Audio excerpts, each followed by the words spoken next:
What's up, you guys? It's Robin from REVIEW+ANALYSIS, and today I have Club Snubbed and Stranger Danger analysis and review for you guys. And these were two really good episodes, in my opinion, better than Rustin Pudding and Son of the Hoodie. Real plot stuff going on here. You know, Club Snubbed is all about Tom Star, and Stranger Danger is about Eclipsa, so really good stuff. Okay, so in Club Snubbed, it starts off with Moon kind of introducing what's going on, and it's basically Silverbell is an annual dance where it celebrates the peace between the all the kingdoms in Uni, and each heir of each throne has to dance with the other heirs. So while this is going on, Ponyhead and Star are kind of gossiping, and we do see like Star's cousin for the first time. Not really very exciting. And then Star starts talking about how Tom is late, and Ponyhead kind of reveals to everyone that this is where Tom and Star first met, so that was a piece of backstory there. And Ponyhead jokes about how there's going to be drama, and Star puts down her foot and says that there is going to be no drama this year because she's really trying to be a better princess, which we saw in a couple of the Season 3 promos, and she's really making an effort. So then Tom arrives, and Tom avoids Star. So Ponyhead is like, ooh, Star, he's like club snubbing you, and because he wants to get her back, apparently. And so Star does the same thing because she just wants to make him mad, but she gets like super frustrated and stuff. So then eventually they are the only two left. But instead of dancing with Tom, she dances with the host, which sends their parents. His dad's name's Dave, which is really funny. But yeah, River and Dave are like fighting over how Star is snubbing Tom, and Tom's not being a gentleman or whatever. And Tom starts walking out, and he looks very, very hurt. So then Star follows him out and, you know, says that not to make that sad face at him because it's all his fault for, you know, club snubbing her the whole night. And Tom's like, no, I was there on song day. Like, I know you and Marco are a thing. I was just trying to give you space. And he's actually being like a good person, like really likable in this scene. And he talks about how he totally would have danced with Star if she just asked to. And Star's like, no, first of all, me and Marco, not a thing. And Tom's like, really? And Star's like, hey, not the point. But then she goes on about how giving her space doesn't mean pretending that she doesn't exist. And Tom kind of gets mad, and because at least he tried to give her what she wanted, but at the same time, he doesn't know how to be nice because, you know, he has issues, as we know. But Star says this isn't what she wants. So what do you want, Star? Like, I mean, she doesn't want Tom to ignore her, but at the same time, in the scene, it seems like she doesn't want anything to do with Tom. So, like, I feel like Star is conflicted a little bit about Tom, and they get interrupted when a chair flies out the window because of their parents fighting. So they just get it over with and start dancing. But almost as if Star is leading him on, she starts smiling and enjoying the dance. I mean, Tom literally said in the last scene that Face Music was a wake-up call for him, and that he's finally giving her space and realizes that she's not into him. So, I mean, her smiling and acting into him during this dance is almost like really leading him on, unless like she's actually getting feelings for him. But I feel like it's just leading him in the wrong direction. So yeah, then their parents like stop fighting, and it's like, this is like literally the audience right now, the confliction in the audience's hearts. Yeah, and then they stop dancing, and Tom has to remind her that the dance is over, and she's like, oh, right. And so Tom asks her basically on a date to go get a corn shake, and she accepts. She accepts the corn shake. So does she like Tom? I mean, maybe a little bit. Maybe, I think it's happening, because of course she would not accept to go on a date with him if she wasn't a little bit into him. And then they kind of get interrupted when Ponyhead says a new Club Snubbed record with like all, she has all the guys following her, because, you know, she thought club snubbing was the best way to get someone's attention, and this sends Star and Tom into a lot of laughter. And when they're done laughing, Star, they both look away, but then Star looks back at Tom, and that's when the episode ends. So, I mean, Star, what is going on with you? Like, I think she's really starting to get feelings a little bit for Tom. I don't know what that means for Starco. Like, are her feelings, you know, going down for Marco and going up for Tom? I mean,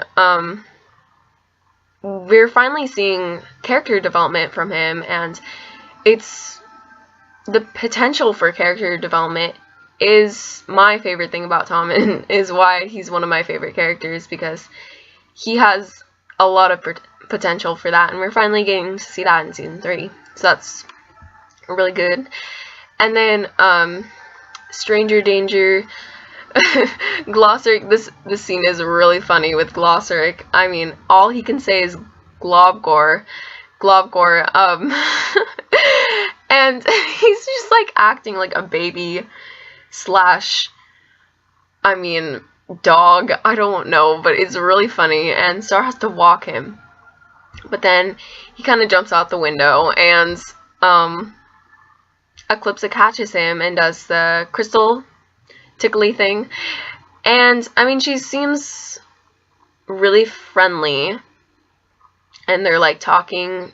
Star has no idea who she is, but she does say that she looks familiar. I mean, Eclipsa knowing how to put Glossaric asleep, maybe she's done that in the past when she was queen, to maybe like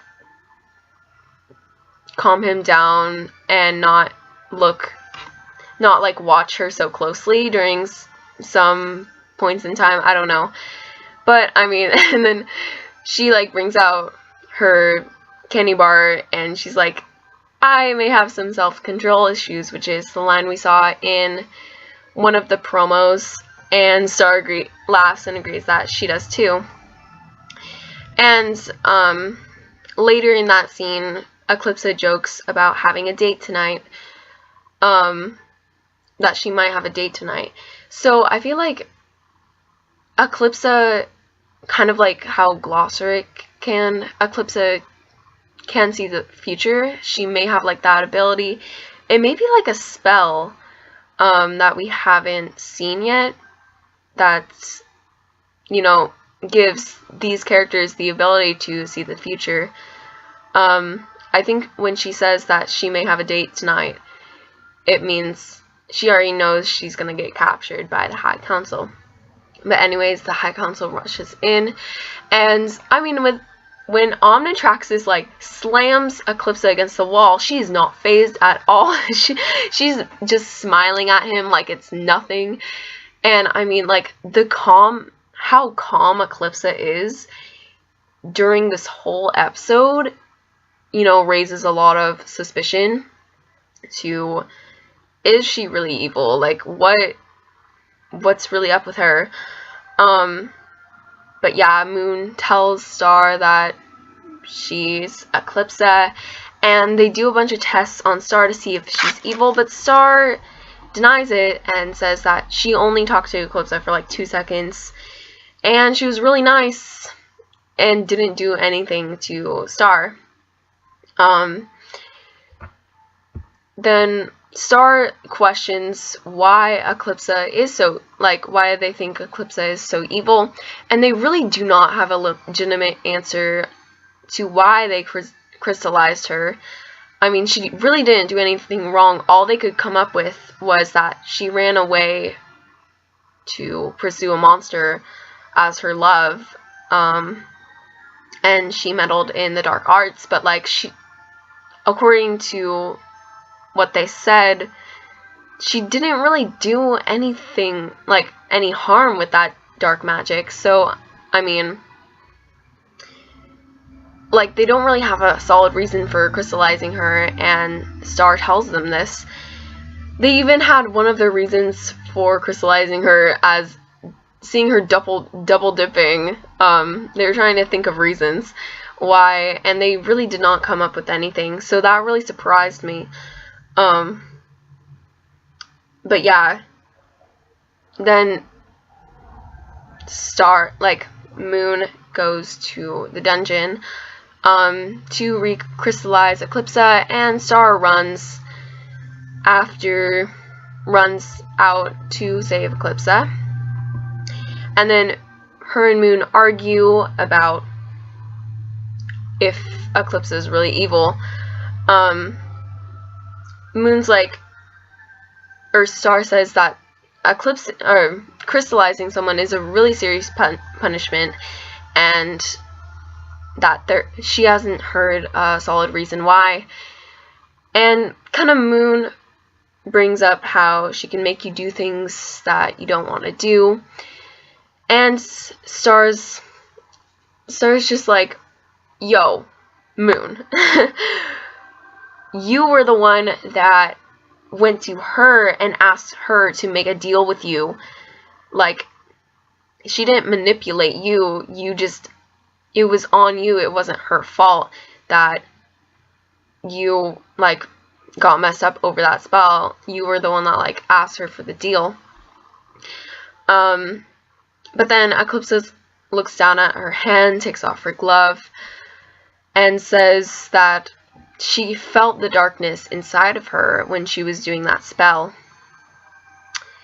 which raises some questions and kind of, like, relates back to one of my other theories about how Eclipsa's magic is in her spells.